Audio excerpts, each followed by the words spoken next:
This morning, a popular Oregon track coach admits she made a mistake going to the high school prom with a member of the team.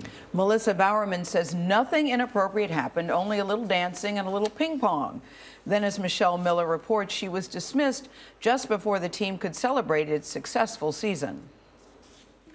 Melissa and John Bowerman arrived last night, the picture of partnership. Two coaches who had had their high school track team to win this year's Oregon State Championship. But the 41-year-old woman may never coach this team again because she accepted a prom invitation from a boy on the team. Trevor Thomas, who's 17, says he asked Bowerman because she'd never been to a prom. It's like taking your mother to a dance. But the coach had an ulterior motive. This particular student was one that was on my list to talk to about some issues at school. So you saw it as a counseling opportunity? Yeah, and I said, let's make a deal. That'll be fun. Let's talk to your parents, and I'll go home and talk to my husband about it. She was trying to help one of our student athletes be a better student. There was never any question in your mind that he wasn't going to be in safe hands? None whatsoever. Here in Eastern Oregon, Melissa and John Bowerman are standout citizens. John's father helped found Nike, and Nike's support has helped his son build the athletic programs at two local high schools. Still, after the prom, the school superintendent reprimanded her and stripped her of her volunteer coaching job. Would you have ever expected this reaction? No, obviously not.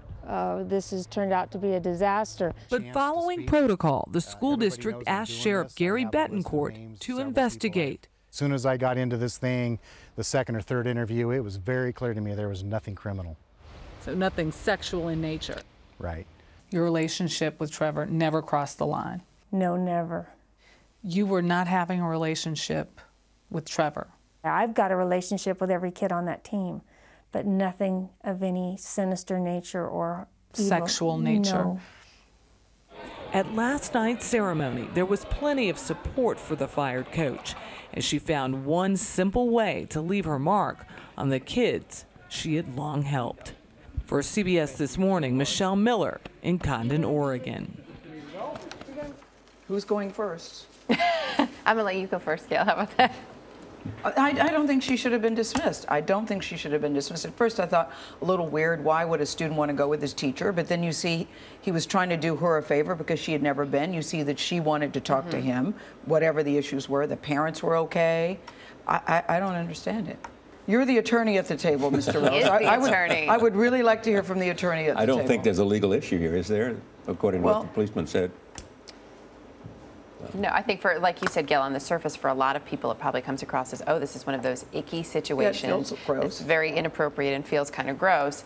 And then when you dig down and you learn more about it, about what his parents said, what her husband said, and what the police officer there told Michelle Miller, it turns out that it's a very different story. I still would like to know what Mr. Rose says. I see you deflected it by saying it's not a legal issue. No, it's not a legal issue, but I am curious. Everybody has an opinion, Charlie. What's yours? I'm curious. I have an opinion on a zillion things.